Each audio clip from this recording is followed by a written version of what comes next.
দেখো বন্ধুরা, এটা কি তোমরা চেনো?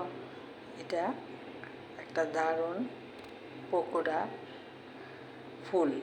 এটাকে আমরা কি ফুল বলি বলো তো? কে কে এবার আমাকে কমেন্ট করে বলবে। এটি বক ফুল। দেখেছ কি সুন্দর বক ফুলটি তোমাদের সঙ্গে শেয়ার করেছি। এখন শীতের দিন এই ফুলটি প্রচুর পরিমাণে ফোটে। এই ফুলটি আমি তোমাদের সঙ্গে শেয়ার করেছি।